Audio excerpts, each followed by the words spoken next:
почитувани представници на медиумите, тука сме да го соопштиме нашиот став во врска со изјавата на министерката Царовска за дигитализацијата на учебниците, новина за која учениците се информираат од медиумите на место од училиштата.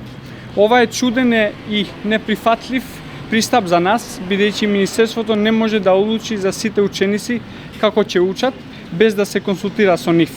Министерството не е приватна компанија или пак нечив приватен дом, туку државна институција, каде одлуките треба да се носат во консултација со оние кои се засегнати од овие одлуки.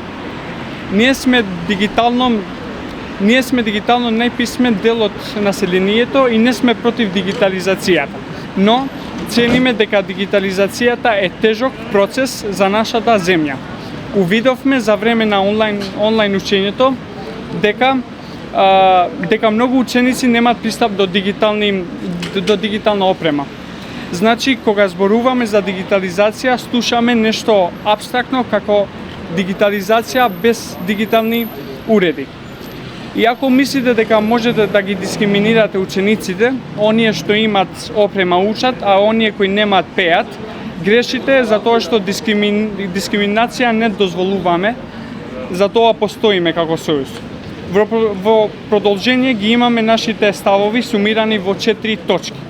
Под 1, секој ученик има различен начин на учење и некој го предпочита старомодното чувство на вртење на страници на хартиен учебник, додека други ученици сакат да употребуваат дигитални уреди и средства. Образовниот систем мора да ги почитува индивидуалните желби и преференции на секој ученик. Под 2, според нашите информации нема ниту една земја која целосно користи дигитални учебници во својот образовен систем. Сојузот смета дека дигитализацијата на образованието е чекор во добар правец, но не смее дигиталното да биде единственото решение. Моделот мора да биде сензитивен за различностите. Понатаму, ако сакаме да имаме целосно дигитални учебници, тогаш училиштата мора да ја имаат соодветната структура, а учениците и наставниот кадар мора да изучуваат и стекнуваат релевантни дигитални вештини, така наречено дигитални писменост. По 3, не може нешто да биде обврзувачко за граѓаните, а тие да ги немат средствата да го исполнат барањето. Понатаму, ние сме земја со слаба дигитална мрежа. Впрочем, ова ни го покажа пандемијата и фијаското со настава од далечина. Апелираме доколку се воведуваат дигитални учебници, нивниот софтвер да биде поквалитетен и да не падне на првиот ден, како што тоа го направи националната платформа schools.mk. Под 4, печатењето на дигитални учебници не смее да оди преку училиштата, бидејќи тие ги немаат соодветните ресурси, некои дури немаат ни печатници. Печатењето мора да биде централизирано, а истото да го спроведува МОН. Сметаме дека печатените учебници треба да бидат вистински книги со корици, а не скрипти. Од друга страна, пак, прикачувањето на учебниците во PDF форма представува добра алтернатива за учениците. Сепак треба да биде алтернатива, а не и постулат. Реагираме и на изјавата дадена од министерката дека училиштето повеќе не е интересно за учениците и ја посетуваме министерката за протестите во септември 2020 на учениците да се вратат во училишта со комбинираниот модел на наставата во скоро сите градови во земјата. Тие протести покажа дека училиштата не се само објекти што ги гледате, туку тие се свети места каде што се учи, се стекнува култура, се применува почит, а уште поважно од сето ова се социјализацијата, интеракцијата помеѓу учениците. За учениците, училиштата секогаш ќе бидат интересни и нема да биде интересно да се одлучува за нив без да бидат прашани и консултирани.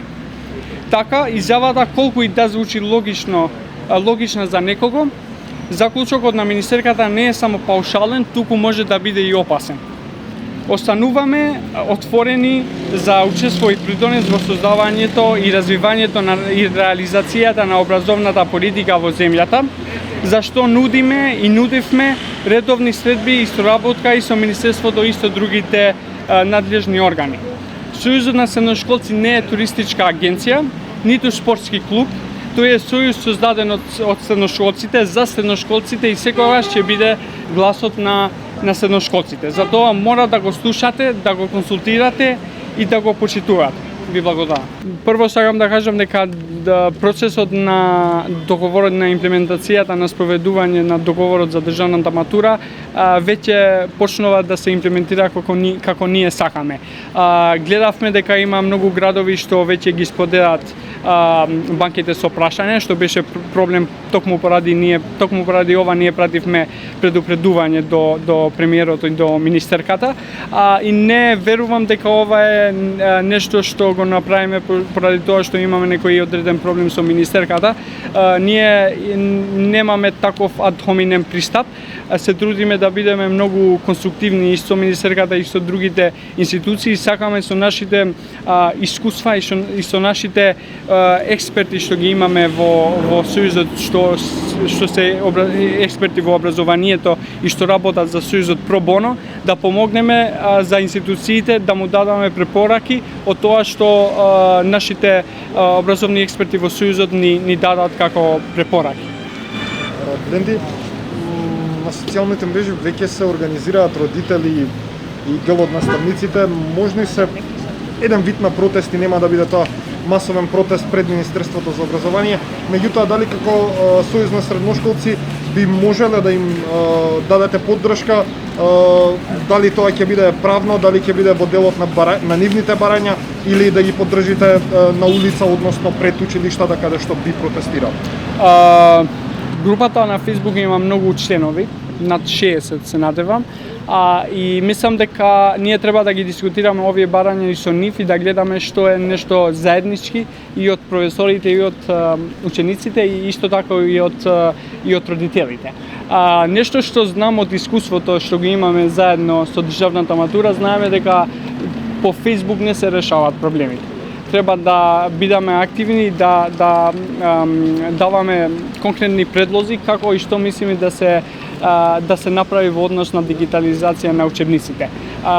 Така што само во Facebook да пишува статуси не се решаваат проблемите, треба конкретно да се земат чекори што може да се направа во однос на оваа тема. Чисто информативно, ние утре ќе имаме состанок со работната група на тие што го креираат овој концепт за дигитализација на учебниците, и ќе ги дискутираме конструктивно нашите барања за да излеземе во пресред и до родителите и до наставниците, но исто така и на учениците на тие што ние ги представуваме. Само уште едно прашање, извини.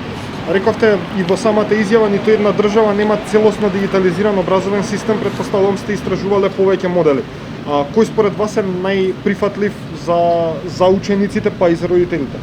Најприфатлив е моделот на, јас ви кажам две многу добри модели. Прво е од моделот на Белгија.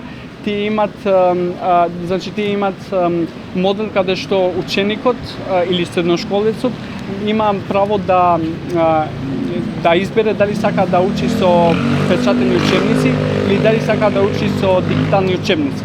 Тоа е еден модел што ние треба да го земаме како модел, поради тоа што знаеме какви капацитети имаме ние како држава. Второ, другиот модел е тоа што и министерката го спомна на моделот на Естонија, но сепак образовните власти во Естонија споделат таблети и iPad-и на учениците за секој да има пристап до дигитални уреди за да ја следи, да ги има учебниците во дигитална форма. Ние не можеме тоа да го направиме. Вие знаете, ние имаме 40.000 ученици што немаат пристап до интернет или до електронски уреди и имаме од овие 40.000 само 8.000 се во средното образование. И ако воведуваме некоја политика што нема да му исполниме услови секој да следе, да го има дигиталниот учебник ист како другите, тогаш се прекршува законот за средно образование, член 3 на законот за средно образование, што вели дека средното образование во јавни и средни училишта е бесплатно. Така што треба да се зема во предвид моделот на Белгија, секој да има право на избор дали сака да учи со впечатени учебници или со дигитални учебници. Бленди средношколски глас организацијата го изрази својот револ против дигитализацијата. Дали може да соработувате заедно тие најавени протести за да ги согласите своите барања? Ние не знаеме какви барања имат средношколци глас. Прво и второ, ние се трудиме веќе со месеци да дискутираме со нив, а ние не знаеме кои се нивните лидери, кои се нивните членови и не можеме да најдеме некој начин на комуникација со нив за да дискутираме за овие важни темови, поради тоа што тие, како кажав, се немат ниту лидери, немат ниту членови и само објавуваат изјави што покануваат средношколците да излезат во протест без да му кажат каков предлог тие имат.